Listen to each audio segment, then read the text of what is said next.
Talk with Derick. I am your host, Derick Phage, and today's guest, well, it's been a while since we chatted like this. Of course, followed each other on social media for many years, but Jennifer used to be a regular guest on Daytime Ottawa on Rogers TV. She is a small business consultant and social media coach. Jennifer, how you doing? I'm pretty good. Considering the circumstances, I think I'm doing pretty good. Well, yeah, that's how I'm starting most of this, most of my interviews, of course, because that's the elephant in the room. Let's talk about the circumstances. How have you been dealing with it personally, the COVID-19 crisis and pandemic? So, I mean, I'm pretty good. I think, I've had my ups and downs. It's a roller coaster for everyone, I think. I think my biggest challenge is and I love her, but my biggest challenge is my 3-year-old. And I only have one kid. Only one. Listen, many families, many moms and dads out there, they relate to you. They understand because trying to keep a 3-year-old entertained for the entire day, it's not an easy task. While you and your husband are both entrepreneurs, right? Yeah. And so you're continuing to work from home. So that's not an easy task. No, definitely not. And luckily for us, like she's pretty calm most days. But we have our own emotions. That we're dealing with her emotions, each other's emotions. So I think we're in a pretty good space compared to a lot of people. I'm grateful for that. But yeah, it's definitely affected us for sure. How have you kept her entertained? So now that it's nice outside, that's a lot easier because then we just go outside and it's like, look at this, look at that. Here's a bug. There's a bird. Nice. And you think about that, though, there's I imagine for a lot of people that even, live, apartment living, right? It's not as easy to get out and about. If you have a backyard, you're certainly very fortunate in a situation where you can just go out at any time. But, I have some good friends that live in apartments, and it's just, you've got to practice the social distancing. You have to explain it to your child at all times when you're outside and you're trying to, keep them distracted and have fun. But there's a serious nature to everything at the same time. Absolutely. And for us, I mean, she's 3. So we've made it really simple explanations of like a lot of people are coughing. We don't want to cough. So we maintain some distance. And that's about the extent of it, which I think is all she really needs to know. But even that's hard for her, right? So otherwise, we've been doing okay. My husband's business really had to pivot. And I think you'll be talking to him. That's right. He's a magician. So you can imagine that took some getting used to. But my business, I'm still dealing a lot with people, entrepreneurs who are in all different levels of their business right now. You know, some people. So what are they saying to you, your clients at this time? Obviously, they're concerned. There's no doubt about that. Yeah, definitely. Every level is concerned too. So I'm dealing with some people who are just starting their businesses. Who are like, what is this going to look like? How am I going to offer what I need to offer moving forward? I haven't even started yet. I have people who, because their businesses are very physical nature, I've had to help really change the way they approach everything, their mindset, what their offerings look like. And then I have people who are, financial, who are not affected in the sense of a lack of any kind, except for the lack of staffing. So, it's the whole gamut where they're not worried about the money so much, but they are overslammed, especially because it's tax season, So I'm dealing with the whole gamut. But in terms of themes, I think there's just that fear of the unknown. Yeah, and if it's going to go back to normal, right? I think that's probably the biggest fear for so many people, and not just business professionally, but personally as well. Are we going to have to leave our homes with masks on and gloves on every time we go to the grocery store? Are we going to have to do this sort of bubble effect that people are talking about, where slowly but surely we'll introduce ourselves to one family, and that'll be our bubble for a bit, and then we'll add another family? There's just so many things going through people's minds right now. So let's talk. What can small businesses do immediately? What is your advice to them? So, I mean, there's a lot of programs that have been coming in and out of the government. I haven't looked into all of them solidly, but I would hope that anyone who is in a position of lack, especially brick and mortar, have looked into that. I'm sure that everyone has. The other thing that, and I know it's maybe not everyone's comfort zone, because I've had some discussions around this, but talk to your MPs. Yeah, listen, I have my Yeah. good friend Michael Wood, who's an entrepreneur here in Ottawa, and he's been getting businesses together to actually have like, Zoom calls with 40 people talking to minute. And I think people would be surprised too, Jennifer, that they will listen. Now, Mhm. they may not tell you everything you want to hear, but from what I've heard and seen so far is that they will listen to you. You will certainly have to follow up many times because that's just the nature of politics and media. I've always said that, being in media, why hasn't the producer got back to me, Derick? I have a great idea. Well, it's because you're one of 1,000 ideas, and they're inundated with so many emails and so many phone calls that you just have to be persistent. And I imagine that's what small businesses have to do. Yeah, exactly. And I know it seems like for some people just an added thing that they can't really feel like they can take on right now, but I think it's one of the more important things. And I follow Michael on social media. I think he's doing amazing stuff for small business right now. Like, kudos to him. One Yeah. of the things that came out of one of the discussions he had, which I've been kind of trying to get people to be, is to change their mindset to being more solution focused. Right. Because Yeah. our nature, our brains are designed to look for the struggle. We're designed to look for the roadblocks, the risks. That's the way that our brains are wired. But I would encourage any business owner right now to try and pivot into a more solution-based thought. And that's something that Michael was saying the MPs were asking everyone to do. Like, okay, so you're giving us all your issues. What would you do? Right. And Yeah. try and change that mindset, which is great. So not just only in that part of it, but any of your marketing, any of the way that you're offering your services, how can you change your mindset, your solution based, into a solution based mindset? And if you can't do it, reach out. Yeah. I mean, look at honestly, look at yourself sharing free advice. Michael's out there on LinkedIn and Facebook and so forth, sharing free advice on how to get in touch with people.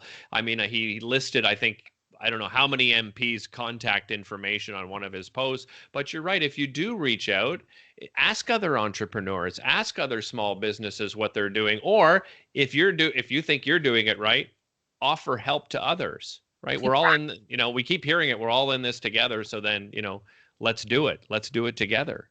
Yeah, actually being in that place of a rising tide raises all the ships. That sort of mindset where you can help, but you're going to receive that help back in return. I had a really interesting group call, a webinar call, right at the beginning of this. It was called Survive to Thrive, because I Okay. really believe that right now it's about the survival mode. But once you get into a place in your business that you can get past that and you start thinking long term about how you're going to thrive, even though it's uncertain, different ways that you can thrive past this. During the call, it was kind of like at the end, we had sort of a mini mastermind where people were sharing their struggles. And one of the women, and I'm not sure how she found me, but she called in from Detroit. And I was like, hey, Oh, wow. Detroit. That's Yeah. cool. Yeah. Yeah. So I was like, this is the magic of being online, is that I'm not only helping people in the Ottawa area, I can help as far as the internet goes. So Yeah. that was really, really nice to have her on. But one of the things that she was having trouble with, she owns a restaurant in Detroit, and she kept giving me all the reasons why things wouldn't work. So I Right. asked her, what is working in your area? And she said, all the drive-throughs are doing really well. Well, something she had mentioned earlier in the call was that she had a food truck. Oh, my God. So I was like, be a drive-through. Yeah. Be it, like, that's what you have to do. If that's what's succeeding in your area, be a drive-through. That's your mini drive-through, Yeah. right? Find a piece of land that you're allowed to be on and advertise it all over your social media. Blast it out. We are serving this from this time to this time, drive through, safety, all the things that people need to hear right now and Right. that you could be doing for your business.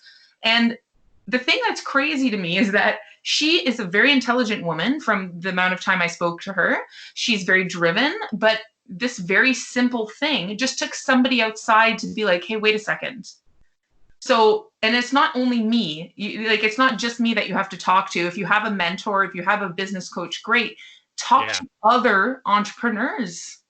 And I think you have to, just step back a little bit too. And I understand it's difficult for people to do. I mean, Monica and I, we have a tough time. You want to look at the numbers all the time, and you want to follow and see what's going on. But I would suggest to people and businesses in particular, don't always just look at the negative stories and let that feed your storyline, because that you're just going down a rabbit hole.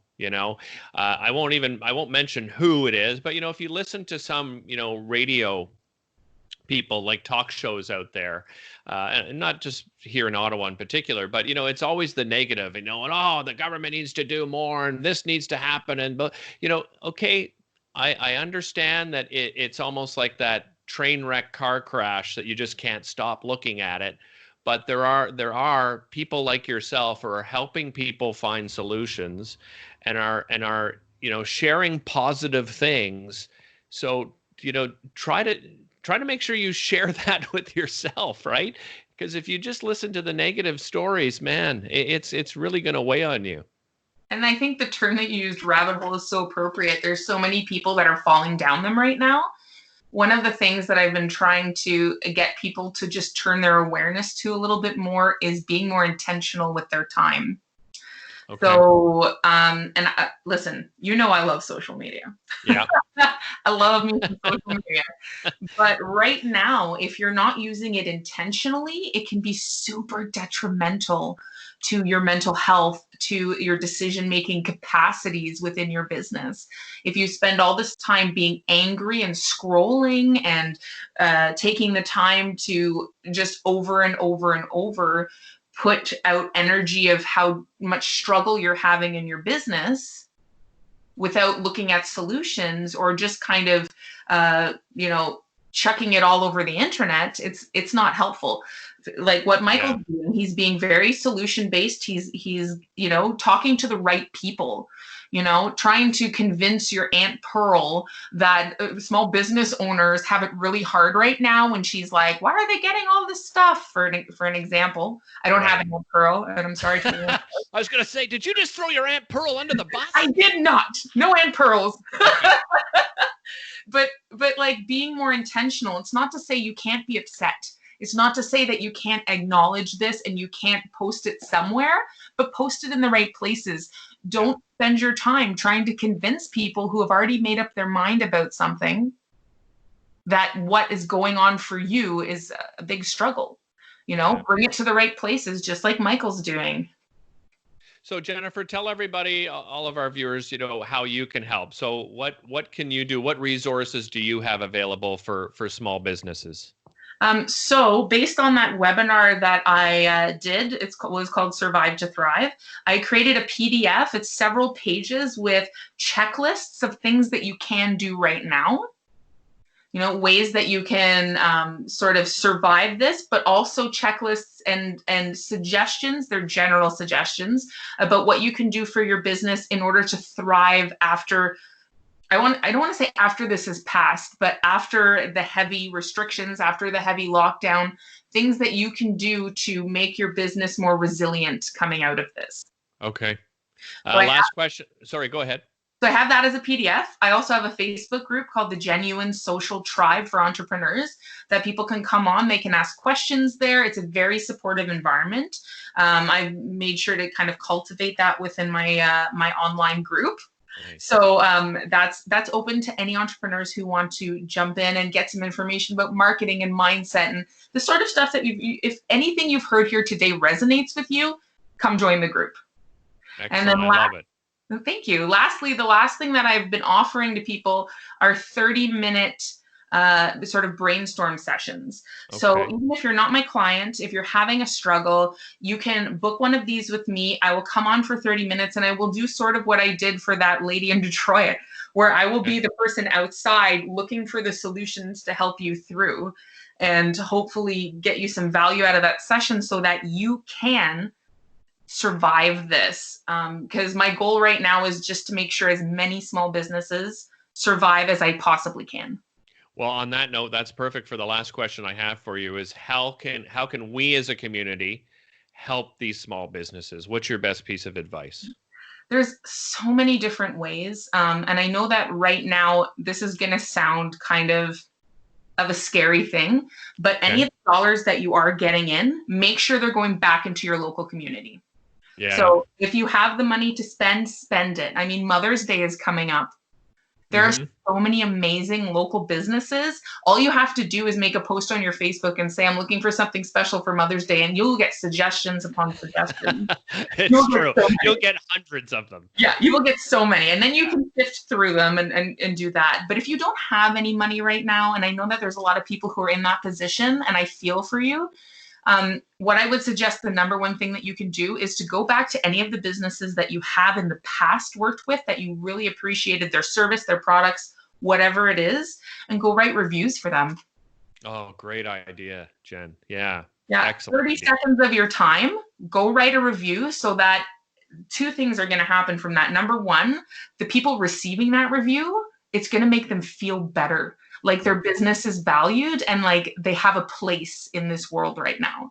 Secondly, when they're coming out of this, they can use your words to help attract more clients and that sort of marketing more long term. So if you have the dollars, spend them locally. If you don't have the dollars, spend some of your time and help these businesses out with reviews on Google, on Facebook, or any of the platforms where you can just say, hey, this is an amazing company, this is an amazing service provider, and spread the word that way. That's how you can help them. Great piece of advice, Jennifer. Thank you so much. What's the best way for people to contact you? So you can go to my website, jenniferwalker.ca. I'm most active on Facebook at Genuine Social. So it's Facebook, Genuine Social. Excellent. Jennifer, you and your family stay safe. Really appreciate you spending the time. I just want to encourage people that are watching this video to, let us know what you think. With in the comments below, let us know what you think. If you have some advice you'd like to share as well, along with, along the same topic that we've been discussing today, we encourage you to do so. Jennifer, you and your family stay safe, stay healthy, and I'll talk to you soon. Thank you. You as well. Thanks. Take care.